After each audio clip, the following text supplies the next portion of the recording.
নাহমাদুহু ওয়া নুসাল্লি আলা রাসূলিহিল কারীম আম্মা বাদ আউযু বিল্লাহি মিনাশ শাইতানির রাজীম বিসমিল্লাহির রহমানির রহিম আহলান সাহলান আলহামদুলিল্লাহ সুম্মা আলহামদুলিল্লাহ।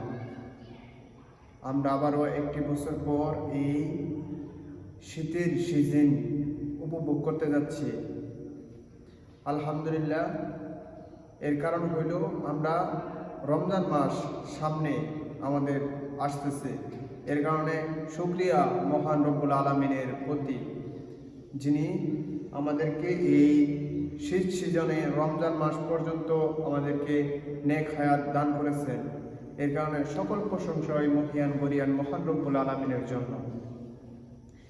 যেখানে থাকি, যে অবস্থায় থাকি, সর্বদা সব সময় এই চিন্তা, এই ফিকির যেন আমরা করি যে আমরা দুনিয়াতে এসেছি শুধুমাত্র কিছু সময় এখানে থাকার জন্য। আমরা এখান থেকে চলে যাব। আমাদের গন্তব্য এই দুনিয়া না, আমাদের গন্তব্য হবে আখিরাত, যা আমাদের জন্য চিরস্থায়ী। সেটাই হচ্ছে আমাদের আসল ঠিকানা। এই ক্ষণস্থায়ী দুনিয়া, আমরা যেন এই ক্ষণস্থায়ী দুনিয়ার মোহে না পড়ে যাই, আমরা যেন দুনিয়ার দাসত্ব না করি। আমাদের সর্বদা সবসময় কাজ হবে আল্লাহ সুবহানাহু ওয়া তাআলার সন্তুষ্ট আদায়ের জন্য।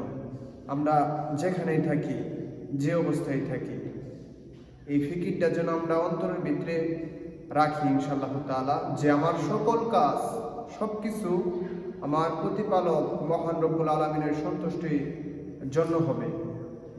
তাহলে ইনশাআল্লাহ আমাদের জন্য দুনিয়াতেও শান্তি, আখিরাতেও শান্তি। দুনিয়াতেও লাভ, আখিরাতেও আমাদের জন্য লাভ, যদি আমরা ভরসা বিশ্বাস আমাদের মহান রব্বুল আলামিনের প্রতি রাখি। আমরা দুই চোখে অনেক কিছু দেখি, তবে এই চোখ দুটো, এটা আমার জন্য একটা পরীক্ষা। হাত, এটা আমার জন্য পরীক্ষা। এর কারণে সকল কিছু হচ্ছে পরীক্ষা। 24টা ঘন্টা মানুষের যাচ্ছে, এটা পরীক্ষা যাচ্ছে যে কে কোন অবস্থায় কোন কাজে লিপ্ত আছে। আমরা যদি আসলে গভীর জ্ঞানটা চিন্তা করি, তাহলে আমরা এটাই দেখতে পারবো যে দুনিয়া আসলেও থাকার জায়গা না। এখান থেকে সবাই একদিন চলে যেতে হবে। হয়তো কেউ আগে যাবে, হয়তো বা কেউ পরে যাবে, তবে যেতে হবে।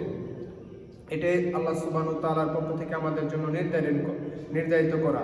এর কারণে বলা হয়েছে কুল্লু নাফসিন যালিকাতুল মাউত, প্রত্যেকটা আত্মা, প্রত্যেকটা প্রাণীরই মৃত্যু স্বাদ আস্বাদন গ্রহণ করতেই হবে, যে যেখানে থাকুক, যে অবস্থায় থাকুক।